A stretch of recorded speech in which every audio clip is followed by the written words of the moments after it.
excited to catch up with you. I know we missed you at Comic-Con because of the strike and such, but we're here now and we get to talk about this project, which I've been very, very excited about.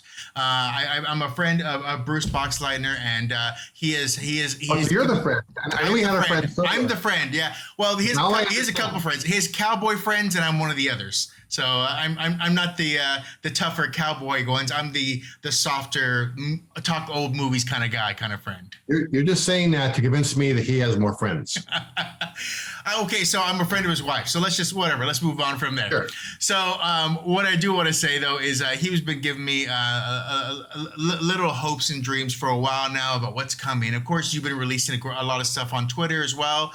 So what's it feel like now to unveil something and unveil another chapter to all the Babylon 5 fans out there? Well, it's kind of like a big Christmas present. You know, you shop for it, you know you're going to get it, and you wrap it, you put it under the tree, and now you have to wait 3 days or 4 days or 2 weeks before they open up the damn thing. So it's been, anticipation of their reaction to it. We got some of the reaction at San Diego Comic-Con where they were just thrilled and excited, and they laughed at the right moments, they cried at the right moments. It was really a fun celebration. And now for me, the best part is sitting back and just watching what, the fans think of all this. And one of the things I think that's really interesting too is how much I fell back into it all. I mean, when we get into this storyline, I'm remembering all these people, and I'm remembering the different moments that we go through because I guess not to give any story away, we are unstuck in time in this one, right? Mm-hmm. So yes, exactly. So please tell us a little bit about this story and how we find Sheridan and we follow along as he's unstuck in time. Yeah, I kind of want to create a travelogue of the B5 universe and tribute to that, and use the benefits of animation to show fans things that they had either heard about, like when the Icarus goes to Zahadum and wakes the shadows, what that's all like. And then on top of that, to say, okay, let's show them what would have happened had the story been different. What if we had lost the Shadow War? What would have happened? And so for the fans who know the show and know those stories, it's a great opportunity to see something new or something that they have always heard about, and at the same time is accessible enough for non-fans who've never seen a frame of the show before to actually be able to follow the story. Well, I know that I have a couple of my favorites when I see them here now too, but I do have to ask, looking at this, is this something that you had like little notes when you were going through? You're like, I wish we would have like delved into these. Like it's almost like extra books you wish you would have read or little offshoots, because this is a way to kind of revisit different moments in time throughout the whole series. So was this something that you had, little wishes for, wish I could have done this, wish I could have done that? Or was this just something brand new and you're like, how do I make it fit? I think as a writer, you can either, break new ground or fertilize old ground by putting a lot of caca on the ground. So I tend not to look back too much. The ideas I had 20 years ago, what ideas I had 20 years ago, I like to think that I'm a better writer now than I was then, that I've grown and learned a few things. So I figured, let's just, again, looking at this from today, writing it without any prior conditions, what would that story look like? And that became what we have here. And I have to say, I was extremely, extremely happy to see, well, I don't know which pronunciation I'm going to use, but Zathras or Zathras. So I don't know which, or Zathras. Any one of those works really well too. Was there any thought about which characters you wanted to bring back? Of course, we have lost some of our favorite people. There was amazing talent that unfortunately because of time and space, as it were, have left us. And so I really wanted to kind of know how you wanted to pick and choose who you brought back or how you connected back to the story with your characters as well. Well, certainly I wanted to bring back all the actors who are still with us, who are the main characters in the show, to give them the opportunity to replay those characters. But before I started even writing the first script or the first word, before I even got the fade in, I sent a note to all of our, cast members who are still with us to say, look, we have an opportunity here. Could be a lot of fun, but it might mean working either in person or in a scene that was animation with someone playing your fallen friends. And if there's anybody here who's not comfortable with that, anyone here who doesn't want to do that, we won't do it. Just say the word and I'll walk past it. And they also said that we want to do it. We want to make this, a memorial in a way to those friends and those other actors, to say that these were the definitive versions of those characters. So when they were all on board, then we decided to go ahead and do this. Was there how did the process go? What were you looking for when it came to, Dr. Franklin or Delenn? You chose Phil Lamar and you chose Rebecca Reedy, I believe is her last name. Yeah. So, what was your thought process picking those voices to match, these characters? Well, Matt Peters had a great description of this. He said that we wanted to create the idea of the character, or the grace of the character, without doing specifically a one-to-one imitation of the actor. So the actor playing, Franklin, isn't doing Richard Biggs, but he's creating a sensibility of that actor and that character and that part. Rebecca playing Delenn is not the same tone of voice specifically, but creates that grace and that sensibility. So we look for actors who were going to enhance it and honor it. And those actors all knew the weighty responsibility that they were carrying, that they had to really bring a last honor to our fallen friends, and they did a great job. For someone who really planted a flag when it came to CGI and graphics with Babylon, and kind of creating this new world of how we started the race when it came to what graphics are in a sci-fi reality now too. What is animation to you and the freedom therein? Well, it's a great tool. It lets you do things you could never do in live action. We made the original show. We never went on location. The farthest we ever got was the parking lot, and the opportunity to keep, bring back our fallen friends. But for me, as much as I love playing with the big toys, I am at the end of the day a character guy. That's where I live and die. When I worked on the first Thor movie for Marvel, I said, Asgard, great. Big effect scenes, great. CGI action scenes, all that's great. But at the end of the day, this has to be a story about two brothers competing for their father's affection. That's the story. And for me, the emotions here had to work out. Animation, big stuff is great, but it has to be in service of the story and the service of emotion. And, this one I want to mention too. Of course, you're at Comic-Con with Marvel as well. What's it like? What's the differences to you when you create something yourself that you birthed from the beginning to joining an IP that's already created, as a story that's created, characters that are already there? What do you feel in the way of how you connect to them, or what do you bring to it that you think is like essentially you? Well, when it's your own stuff, you can do whatever you want. When a company like Marvel comes to you and says, we want you to do Spider-Man, for instance, you have an obligation not to break it and not to make changes just to make yourself look like a big guy. My job, whenever I come onto any pre-existing IP, is to say, is there a question nobody else has ever asked? Is there an angle no one else has ever taken that is consistent with the character and their history? So with Spidey, I said, we all know that he got his powers when this radioactive spider bit him. But then the question I asked was, hang on, did the radiation give the spider the powers it gave to Peter, or did it really have the powers and trying to get to Peter before the radiation killed it?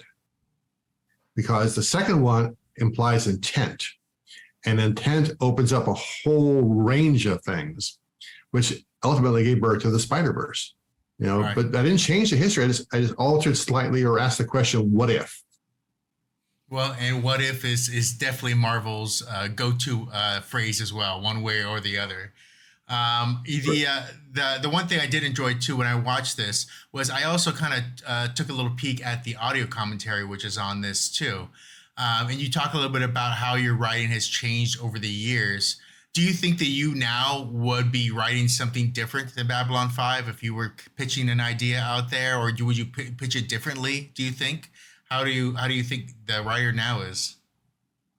Well, certainly when Warner's came to me about doing a reimagining of the show in live action, my job was to say, okay, if I was creating the show today for the first time, with again not being beholden to the past, and as a writer, I've grown more confident over the years and learned a few things that have changed my point of view, and wrote that from a new perspective.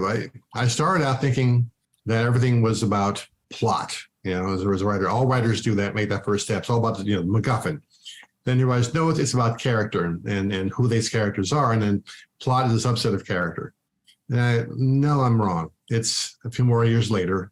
It's about truth, and the truth of the moment, truth of the character, and then character is a subset of plot, character is a subset of truth, and plot subset of character. And where I am now, I realize I'm still wrong. It's about beauty. Well, the transformational power of beauty, which we see through this movie and the love that Sharon and Blair have for each other in other scenes. It's about beauty, and that truth is a subset of beauty, character subset of truth, plot subset of character. And that I think I got it finally. After all these years, I think I finally figured it out. Well, I think a lot of fans will think that you've got it a long time ago, considering how many times they've watched B5 throughout the years as well. I think they figure they've got it, and more importantly, when it comes to a science fiction crowd, especially, or fantasy crowd, like they define their moments in your work as well, which I got to think is got to be a great thing for you too, when you see people make it their own. Oh, it's so great when you see them cosplaying as the character and then the dedication they have to it. It's a thinking person's show. It's not a show you can turn on and go and do something else or do laundry or whatever. You have to be riveted to the screen to really follow what's going on. And seeing the reaction of the fans at Comic-Con when they saw this movie for the first time was just glorious. I kind of snuck in the back and was kind of watching from the side to see what everyone's reaction was.